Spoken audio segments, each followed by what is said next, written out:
Thank you. It's an honor to be giving the Arrington Lecture. When I first came to Utah, which was a very long time ago to teach at the University of Utah, Leonard Arrington was still alive, and I heard him speak several times at the University of Utah.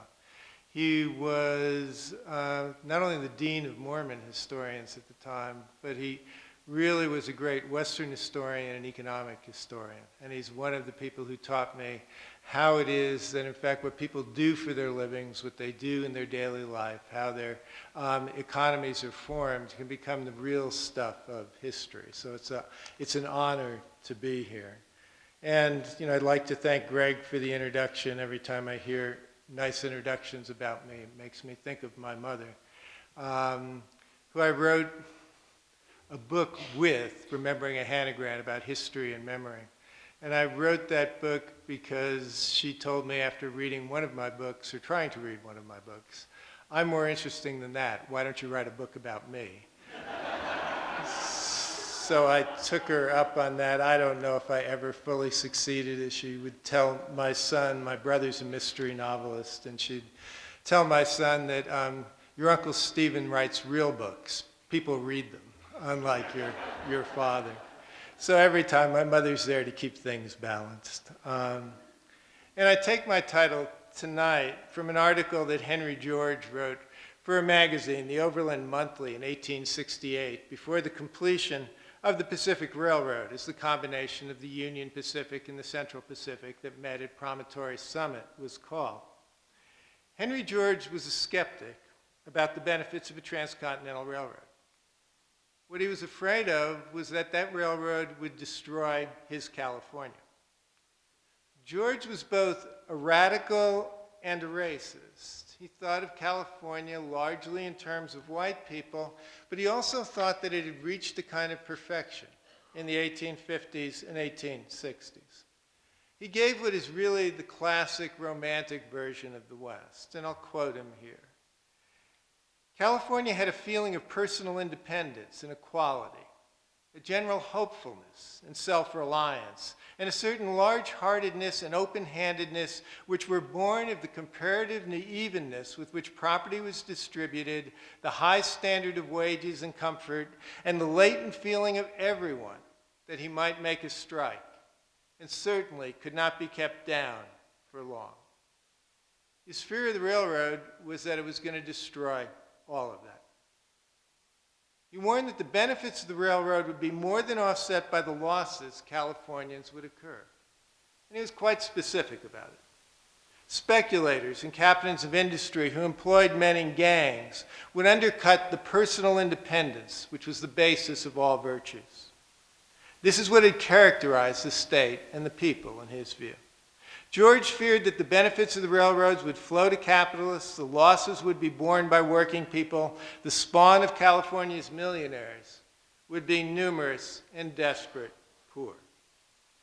I cite George because sometimes, after the publication of Railroaded, I was accused of unfairly condemning the men who ran the Central Pacific, the Southern Pacific, and the other railroads by applying 21st century standards to 19th century railroad men and corporations. But this is not true.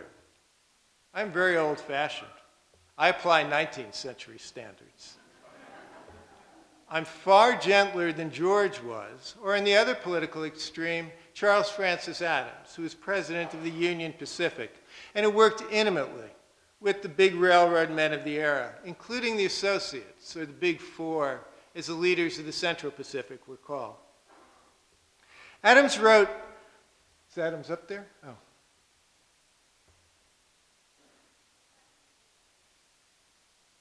It was working, but it's not working? I was about to point Charles Francis Adams out to you, but he was here just a little while ago.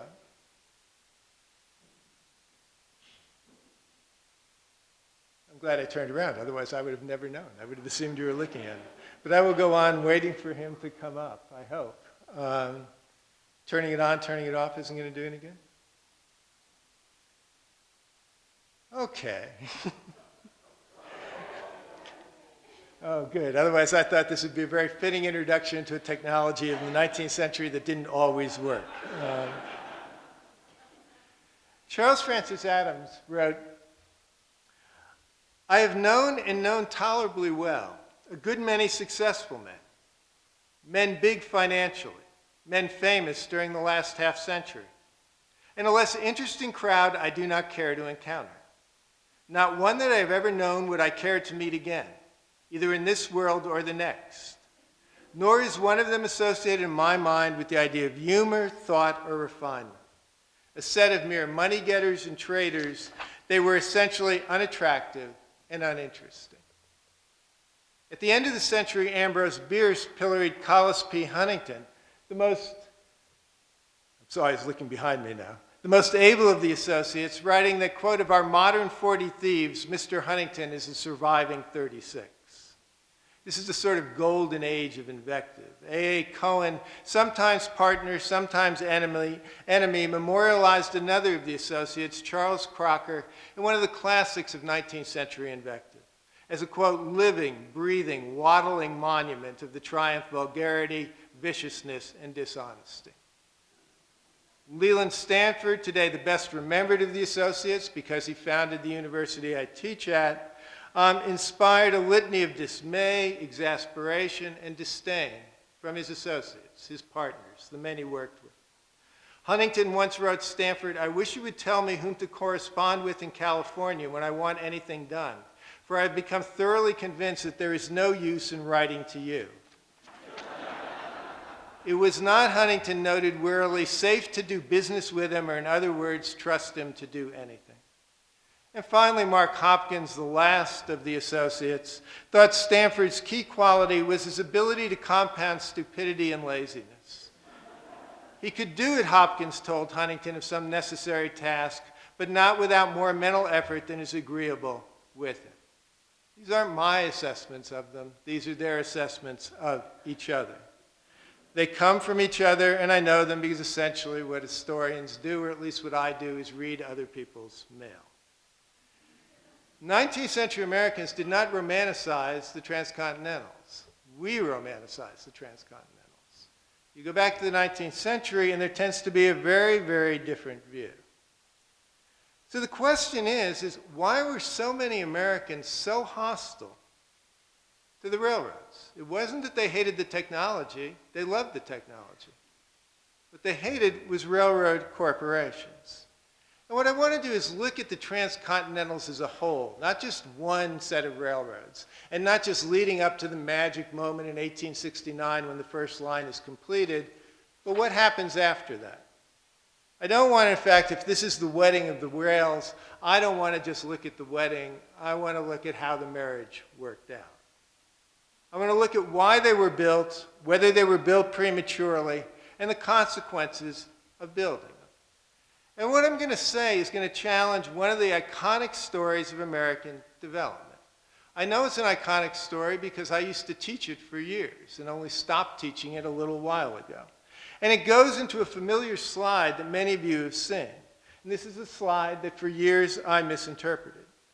I have to look at this now. Well, I should stay by the microphone. So, it's John Gaff's famous 1872 lithograph of American progress.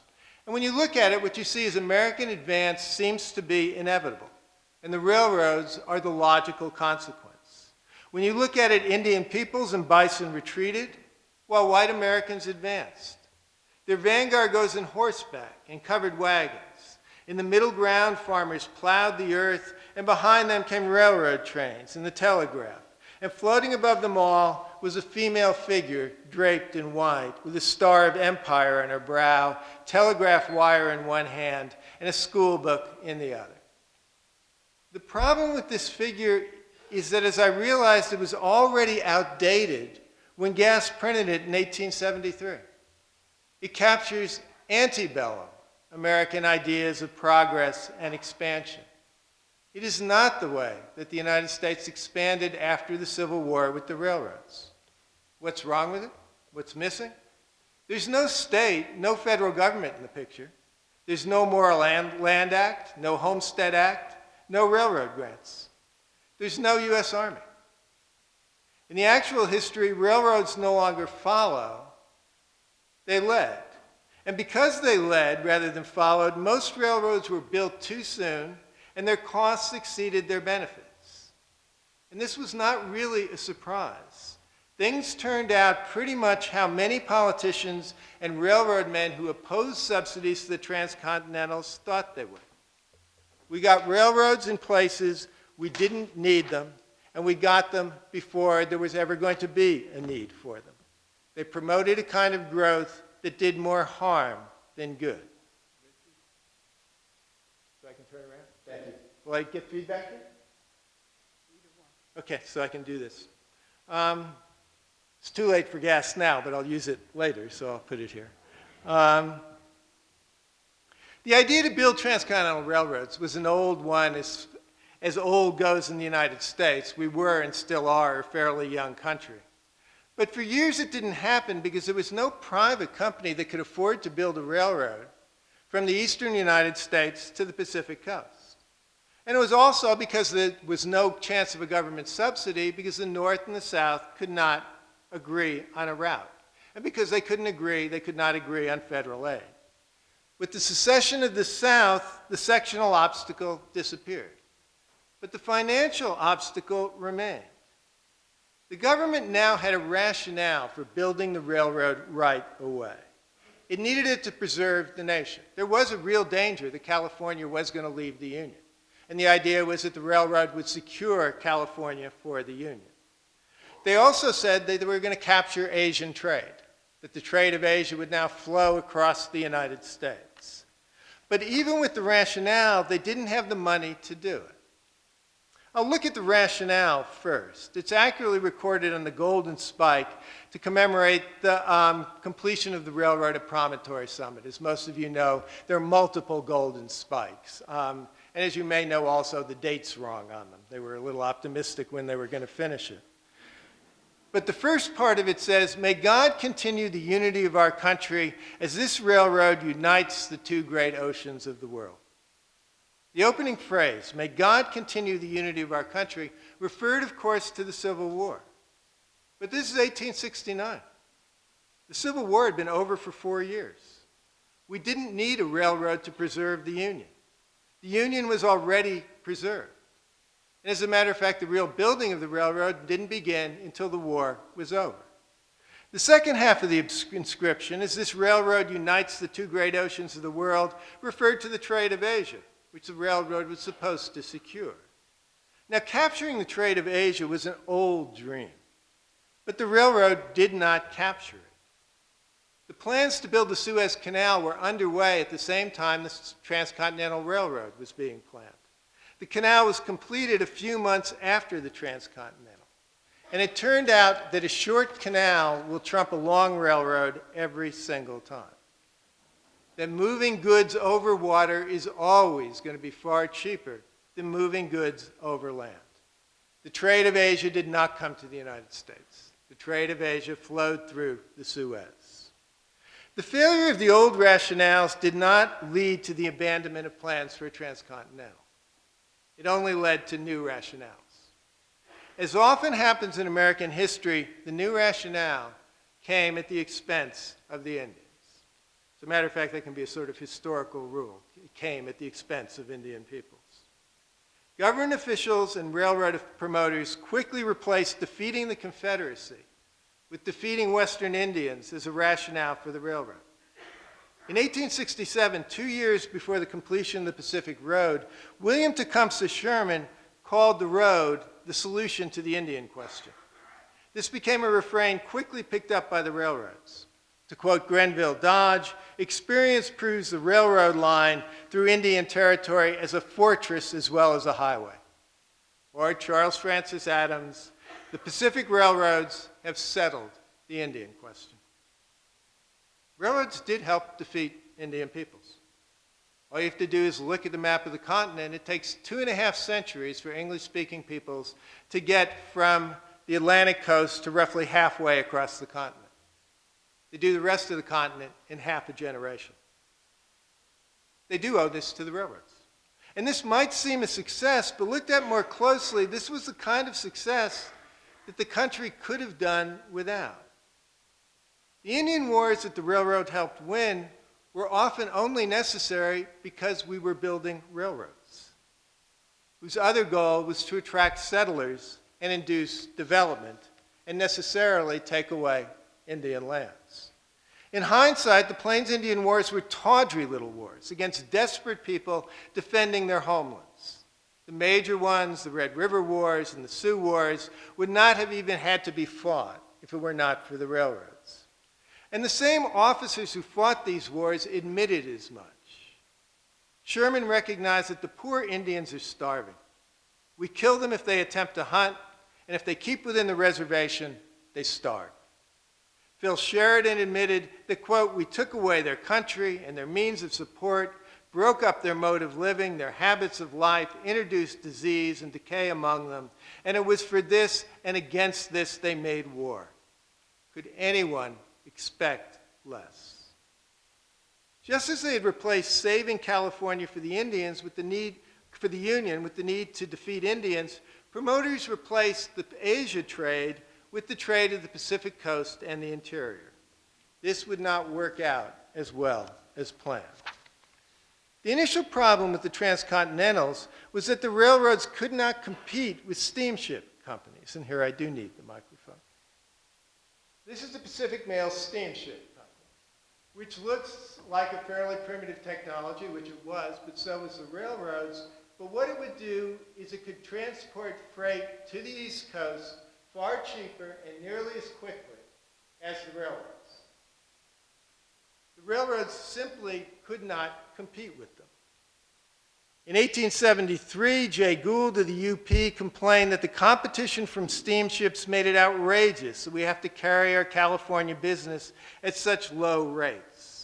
In the late 1880s, little had changed. Charles Francis Adams testified before the Pacific Railroad Commission that the Pacific Mail Steamship Company could reduce the rate until it would make the business worthless to us, and yet make something itself on traffic to the East Coast. Part of the reason, again, goes to technologies. These are not powerful trains. They do not move fast. They do not move quickly. They cannot carry much freight. But the statement is an amazing one. It's one worth lingering over, for it meant that the railroads were not really necessary to move most of the freight from the Pacific Coast, which produced most of the freight, from the east to the east from the far west. If the Pacific Mail wished to do so, it could undercut the railroads so that they could not carry any freight at all. Why didn't they do so? Why didn't they do so is because the railroads paid the Pacific Mail to raise their freight rates. What's happening here is we've subsidized, and I'll come to the subsidies in a minute, we subsidize the transcontinental railroads. They take part of those subsidies to devote to a subsidized steamship company to raise the rates in order that they can stay in business. This is not producing the cheapest transportation. This is producing more expensive transportation. And even with such subsidies, the amount of freight moving across the continent by rail was so small as to hardly figure in railroad accounts. As more and more transcontinentals were completed, it became smaller and smaller. In 1881, there was enough freight to probably keep the Central Pacific and Union Pacific alive, but by 1885, new railroads had rendered by competition this freight virtually worthless. In 1885, a transcontinental railroad, the Union Pacific Railroad, the eastern link of the Pacific Railroad, attributed 5% of its total revenue to transcontinental freight. Not a lot of freight is moving across the continent. Now, understanding why this happens, you have to understand how railroad space is going to be constructed. And in Railroaded, I made a particular critique, one that many of my critics have misunderstood, so I'm going to, a little defensively, repeat it again here. And it goes to the particularities of railroad space in the 19th century. The transcontinentals, first of all, were not really transcontinentals. They ran from the Missouri River to the Pacific Coast. And on both ends of this route, you needed railroads. You needed railroads to go from the Missouri River to about the 100th meridian. And in California, you needed railroads to go from the Sierra to San Francisco. Here, you could have built railroads without subsidies, and they would have made money, and they were necessary for economic development. but there would not have been transcontinentals. They would simply take traffic that's generated in the middle border in the east, take it to Chicago and St. Louis, or in San Francisco, they would take the California wheat and bring it into San Francisco.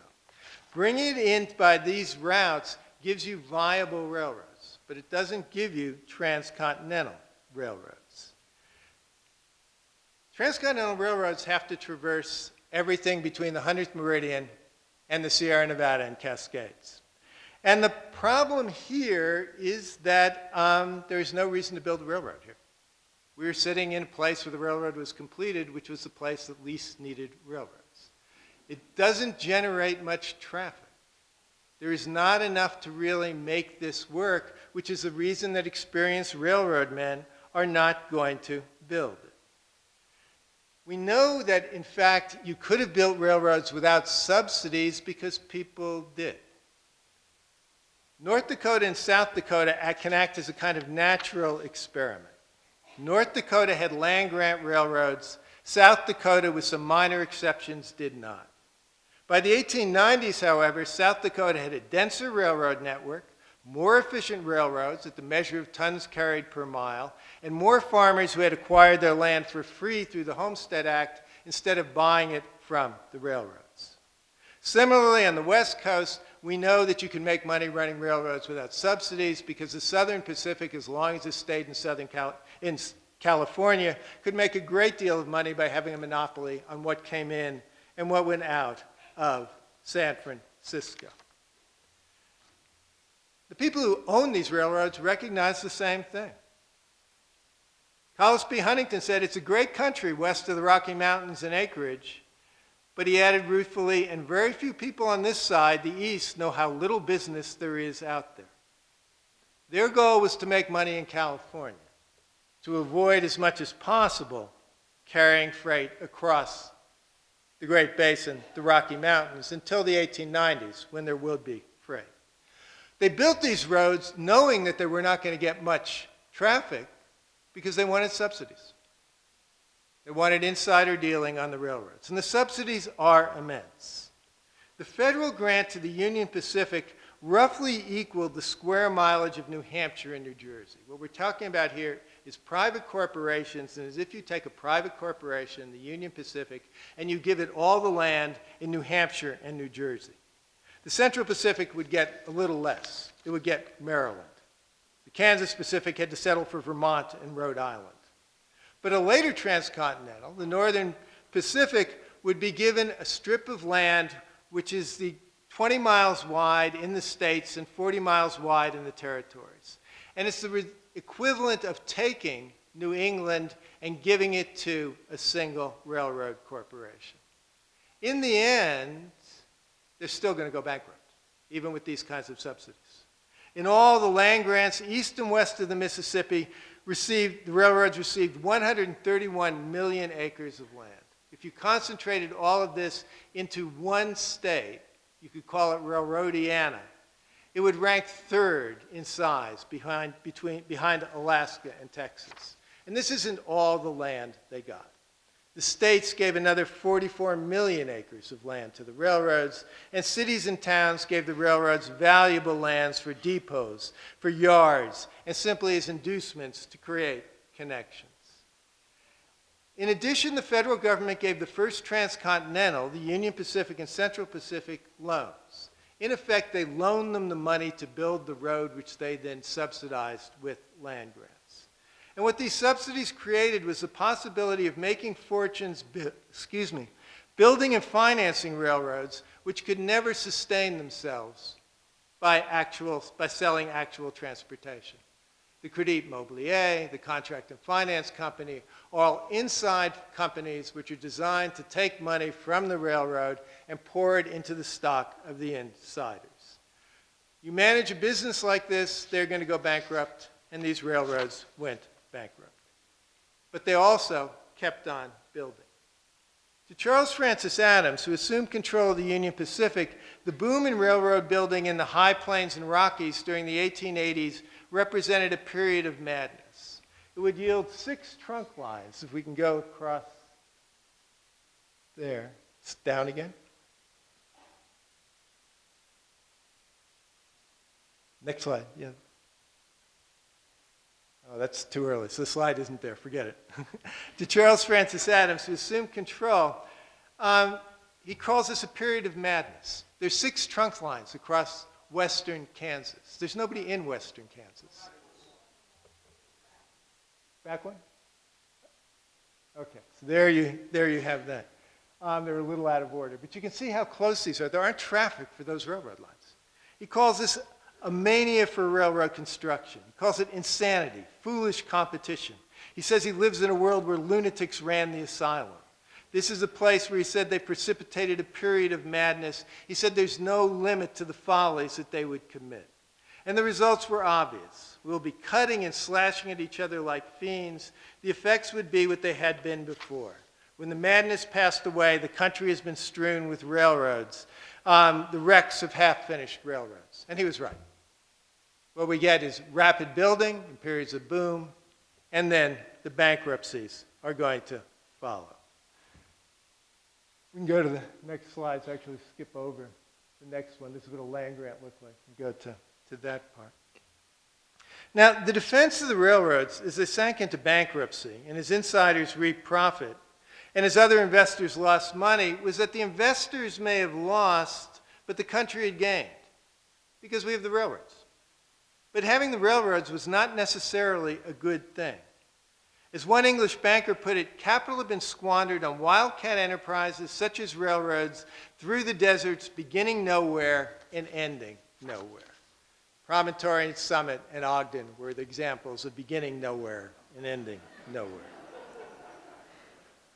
Or as John Murray Forbes, a railroad man whose Burlington roads were edging west, complained, the capital had been wasted on, quote, collections of rails, ties, bridges, and rolling stocks called railroads, many of them laid down in places where they were practically useless. Or Charles Hassler of the Weekly Financial Report said that only through fraud had some of the lines been built, and it was quite likely that the country would be better off without them. Not only had it squandered resources that could have gone elsewhere, the new roads would continue to deteriorate unless you poured good money in after bad. Railroads need constant upkeep, whether they're making money or not. And this was only the beginning of the cost. Railroads were important. Railroads had borrowed a lot of money. When railroads go bankrupt, the economy collapses. The Panic of 1873 was a railroad panic caused by the failure of the Northern Pacific Railroad, and it led to a depression that lasted for the rest of the decade and cost working men their jobs and small businessmen their businesses. There were further casualties in 1884 when Western railroads failed again. And of course, there's still more failures in the bitter depression of the 1890s, which was called the Great Depression, another railroad depression, until the 1930s took over the name of the Great Depression. But there's a counter to this kind of argument, too. Certainly, critics will say, if we confine our frame to the tumultuous 1870s, 1880s, and 1890s, many railroads might appear to be a mistake, but look more broadly, and their success becomes clear. The railroads may have lost money, and they may have induced some economic hard times, but in the long run, the country benefited. They did service to the country by enabling rapid settlement and development. And a narrow accounting, they will say, such as the one I'm giving you, of looking at their failures in this space of time, is inadequate. What you have to do is look at the larger benefits: increased population, increased economic activity, the development of social institutions. All of this has to be taken into account. And this appeals to us because we find it hard deep down to see growth as bad. We're Americans. More must always be better.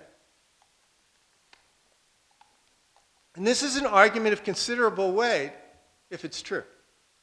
But there are two large problems. The first is basic. By the late 1890s, we do need transcontinental railroads. We have cargo that has to be carried across the continent. But we didn't have to build them in the 1860s, 1870s, and 1880s.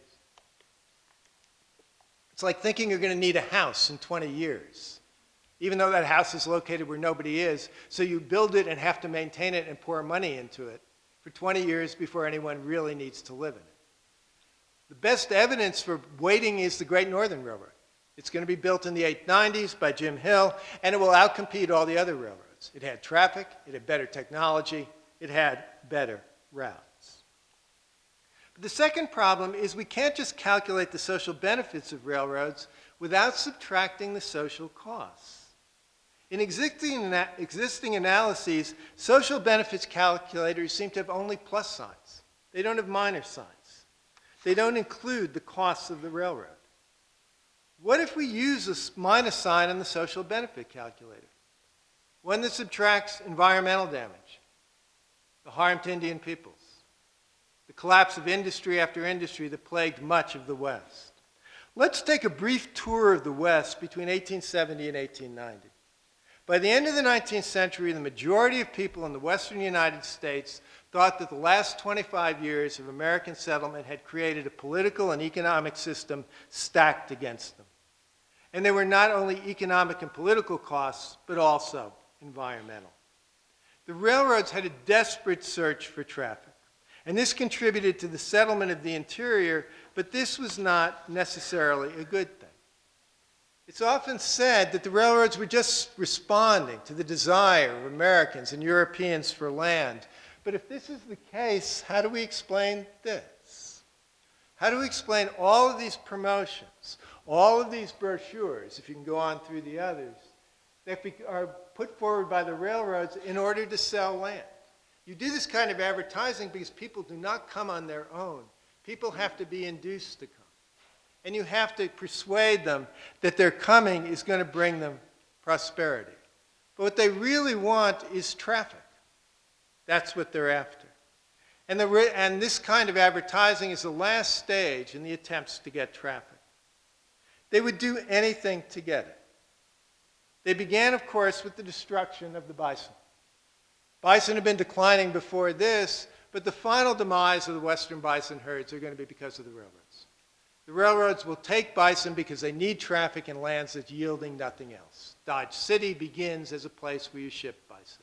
That bison does not come back because there is an overwhelming desire of Easterners to wear buffalo robes, which are heavy and uncomfortable. It goes into factories, where these become the strips, the tan strips, the belts to run machines. After the buffalo, you push in cattle. In the winter of 1881, the cattle herds fell by 50% or more in some areas of the Great Basin.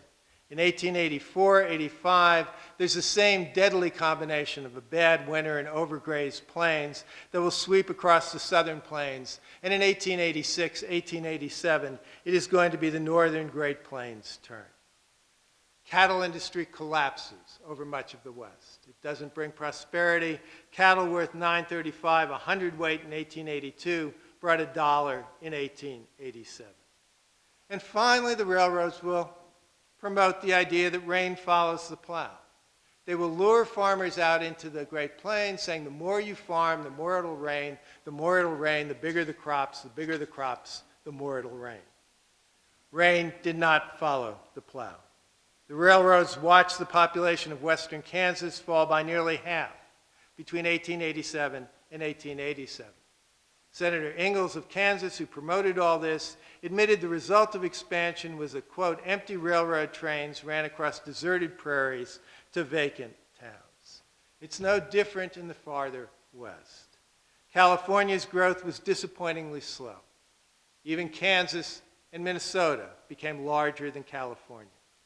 Nevada actually lost population after the completion of the Pacific Railroad. Utah remained Utah. The railroad made it more accessible, but for most Americans it still was regarded as an un-American place with very little to recommend it. If all of this had happened by accident, it would be one thing, but it was planned and subsidized. It yielded huge profits to insiders and great suffering to others until the drought and depressions of the 1890s began to push settlers out. Economically measured by per capita income, Westerners grew poorer over the course of the late 19th century. Politically, they thought themselves plagued by monopolies and corruption, and the great model of the 19th century monopoly was the railroad. What you can see here is this endless array of cartoons, which I could really fill up the next hour with, which are all anti-railroad cartoons. This is the octopus, monopolies, the Southern Pacific. This is Leland Stanford and Charles Crocker sucking California dry. You can see the home in the beginning. These are not people who are celebrating the Transcontinental Railroads. The cost is borne not by the people who built the railroads, who by and large became rich, but those people who were lured west and who very often then departed from the west. And the marks of this dumb growth, this growth that really shouldn't have happened the way it did, remain present today. The peak of population over much of the interior west, except for the big cities, comes in the 1920s. You can go around the landscape from the Pacific Northwest, through the Great Basin, through the Great Plains, and you will see the signs of cities that were once there, towns and farms that have disappeared or been consolidated into larger ones. And my point is not that the railroad should not have been built. They just shouldn't have been built when they were, where they were, and in the numbers that they were. Delay would have worked out better for Indians, given them more time to adjust, spared farmers who rushed into areas they could not successfully farm, and helped avoid the gluts of minerals and timber and other resources that hurt the economy and the environment. What I've told you is partially a story of a romance of a powerful technology that promised to transform the world, and which it did. But powerful technologies can blind us to the full nature of the transformation. This is a lesson which is not just meant for the 19th century. We are learning it again today. And we're learning also that the technology itself does not determine the outcomes. What determines the outcomes, as these monopoly cartoons show, is who controls the monopoly, who controls the technology, who is going to be able to profit from it. And that is as important as the technology itself. Looking back at the 19th century railroads, looking back at the 21st century internet, sometimes can seem to be the same story. Thank you.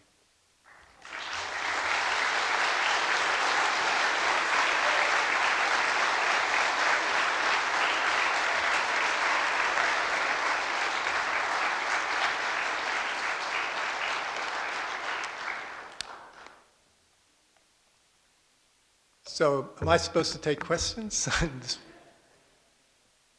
Pardon me? Okay.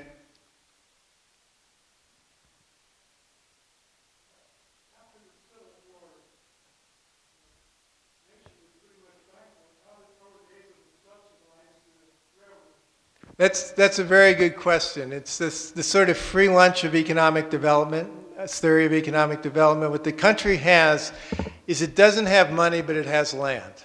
And so what it will do is it doesn't even really have land. Indian peoples have land. So what you do is you take land from Indian peoples, and which is in some ways brilliant. Indians are going to finance their own conquest. You take lands from Indian peoples, and then what you do is grant this to the railroads.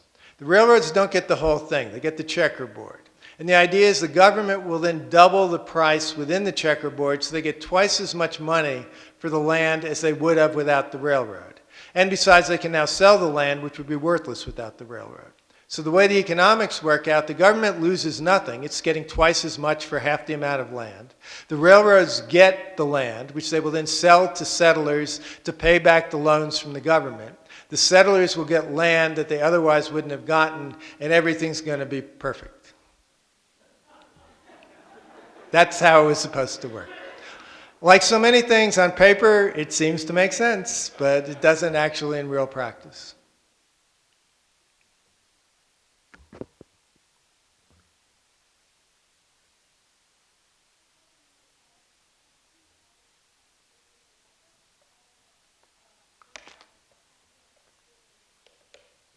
Could you repeat that? I didn't hear it.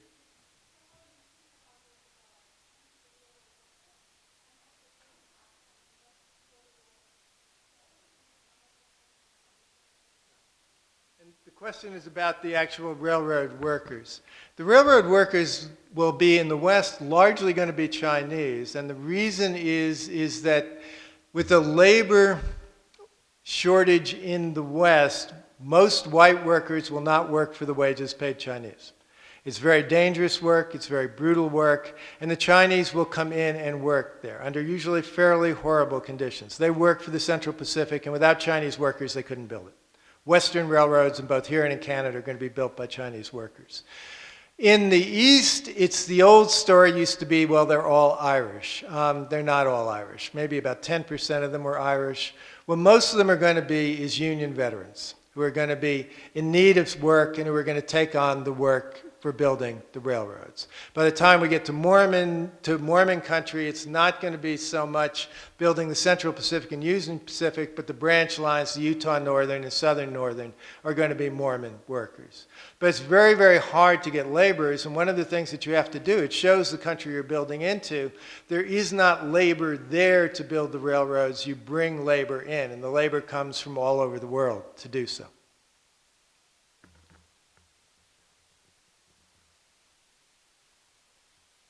Another question?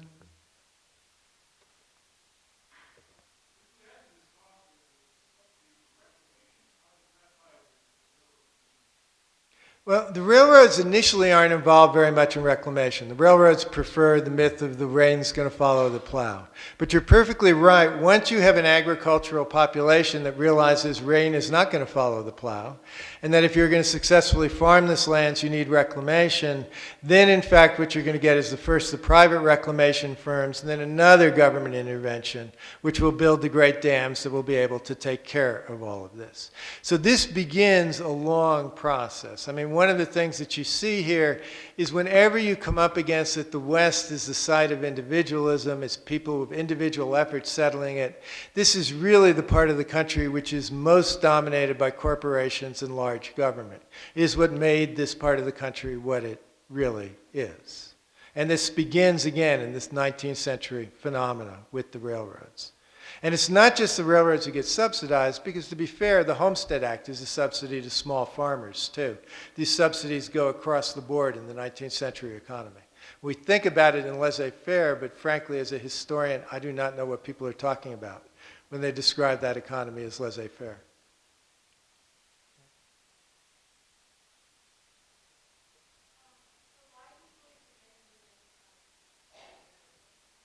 I think it can do several kinds of things. The real romanization of the railroads, I think, begins in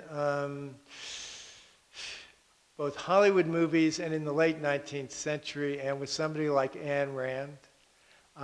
What they do is they celebrate it as the golden age of entrepreneurs, that these are people who dreamed a great dream, took huge chances, built this railroad across the continent, forced it through, and transformed the continent. The problem is, as I've said, virtually everything about that story is false. It is simply not true. And the other thing that happens is once, in fact, these consequences go off, and once you begin to go back to almost a view of the West that's very close to Henry George, that in fact the West is a land of romance, the West is a land that the railroads gave individuals the chance to do all of this, people begin adopting that myth. The actual history will fade away. So what I'm talking about is how people at the time understood it. Then there's going to be a pause, which in a crude way, they forget it. And then in the late 20th century, it's going to be reinvented as a popular story, which I wasn't at Promontory Summit, but I can imagine that there was an awful lot of versions of that Promontory Summit story too. So this is the kind of reasons that these new stories take place. They were not stories of the time. There are stories, and there's nothing wrong with making stories. There's nothing wrong with making myths. But as a historian, my responsibility is that it have at least a distant relation to something that actually happened here.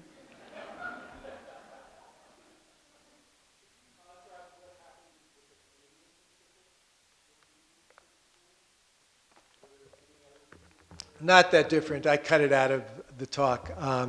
Essentially, there's one railroad system across the entire of North America. People who own the Mexican railroads, the people who own the Canadian railroads were the same people who owned the American railroads. The system of subsidies, insider dealing is exactly the same, and they link together into a large network where you could go from Mexico City up into Winnipeg by staying on the same sort of railroad system. So it's one of those places you say, well, we'll look to other countries to see how they did it better. You can look at Europe, which did it differently, but certainly not the United States. And to be fair to the United States, Europe did not have large tract of land in which it is not under central state control and was not densely populated.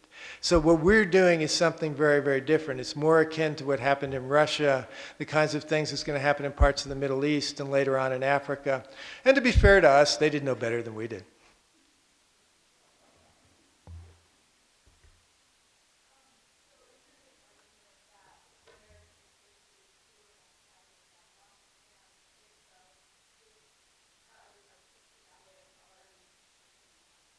You know, it's really hard. I don't think American history is whitewashed because I spent 40 or 50 years writing American history and reading American history. The problem is there's plenty of American history that's pretty accurate. People have worked really hard to make it. It's that people don't read it. I mean, the history is there. I haven't just made this up by myself. The history is out there. But what we all... And again, it's nothing about I love anniversaries, but the kinds of thing is Americans love anniversaries and they dislike history. So whenever we have an anniversary or something, people are very glad to celebrate it, but the actual history behind it, that isn't done. So on this one, I would be a little defensive as a historian. American history is not whitewashed. I would even argue that American history is probably as honest, as critical as any history in the world. It's certainly much more honest than the versions I've read of Chinese history, of Russian history, of Japanese history. European histories can be critical, but it's a pretty critical history. It's out there if you want to look at it.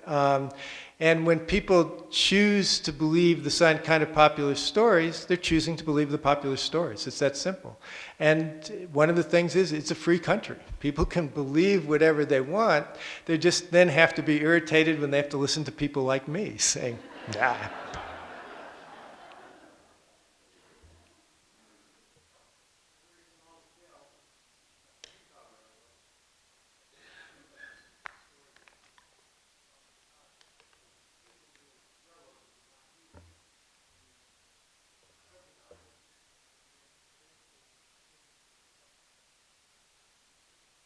Yeah, I mean, I'm a big supporter of regional railroads.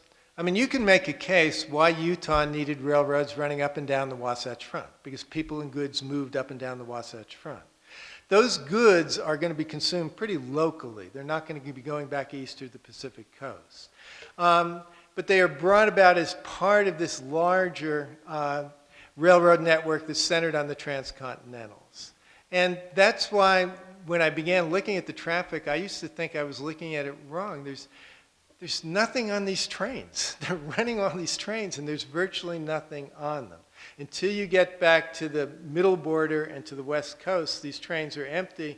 Going across here, it's going to be the 1880s, 1890s. And the times they do put things in the trains, as I said, when you get cattle on the trains, for example, which is a big traffic, it doesn't last very long because you've poured far too many cattle into far too limited a place, and the economy collapses around that too. So it becomes a quite complicated story. It's any time, and we're facing this now. I'm from California, and you know, I've become, to my surprise, a big opponent of high-speed rail because it seems to me very much like the transcontinentals. And when it's going to be done, at least in the version they have now, it is going to run from about Bakersfield to Modesto. And it's not going to be high speed. And it's going to have cost a fortune. And why in the world we did that, I still cannot explain.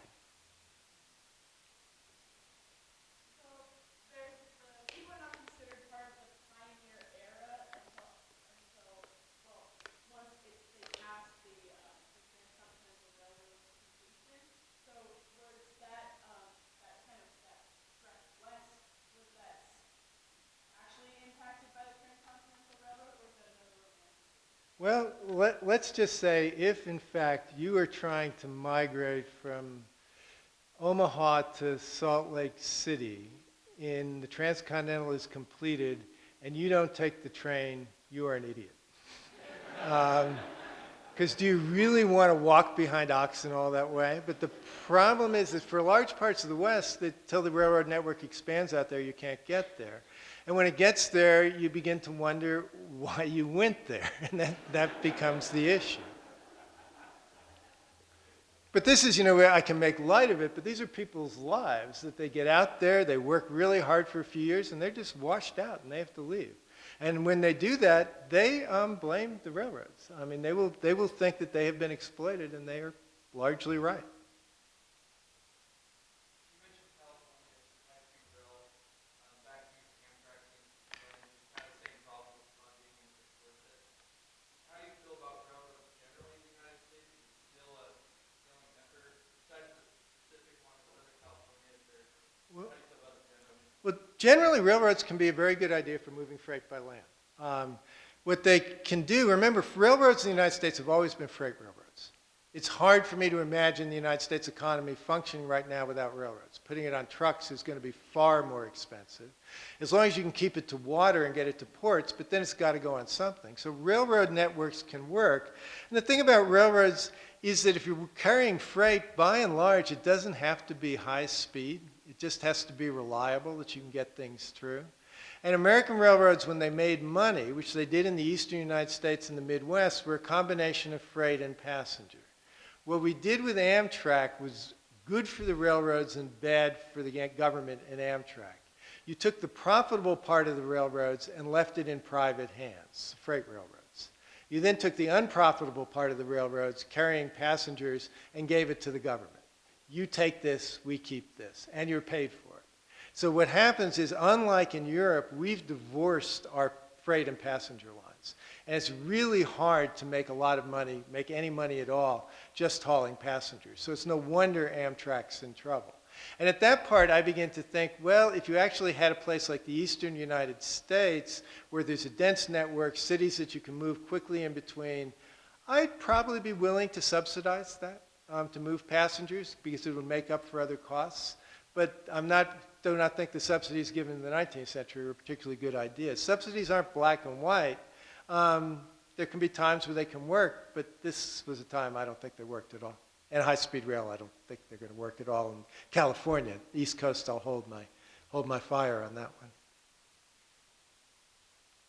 At what point did people realize that the economic model of railroads that was sketched out on paper, like you said, that it was not going to work? And who knew that and when? The person who knew it, people knew it pretty quickly. It's a group of economists and it's a group of railroad executives who by the 1870s and 1880s said the problem with railroads is the more competition between them, the less efficient they become.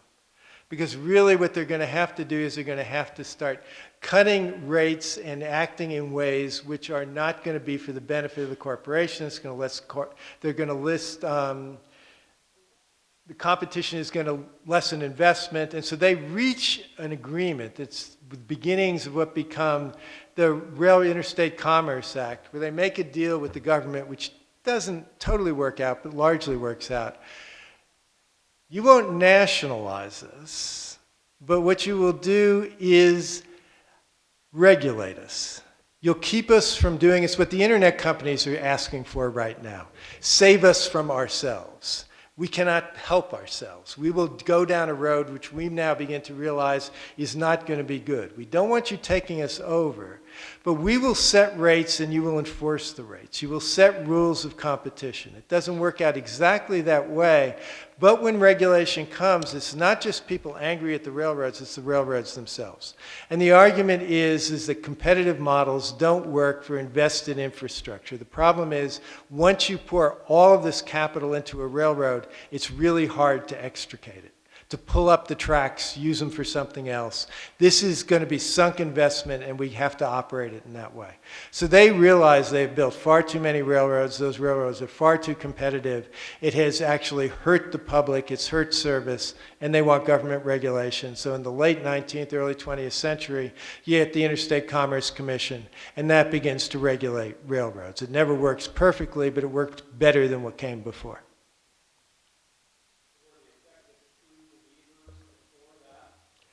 Some of them were never true believers. Some of them still wanted to continue to compete. But Adams is one of them. Adams is like read the quotes about insanity, and he's not alone. This is crazy. When the railroad fare from Chicago to Los Angeles in a rate war, and this is a passenger fare, is $1, this is not going to work. You cannot run a business doing this. So they begin to realize this is not going to work. So it's not just people who are suffering under the railroad regime, but it's railroad executives, and it's not all of them, but it becomes the most influential ones who begin to argue we have to do this. And Adams is the best example. And there's also economists at Yale and other places. So that will be all for today. Yes.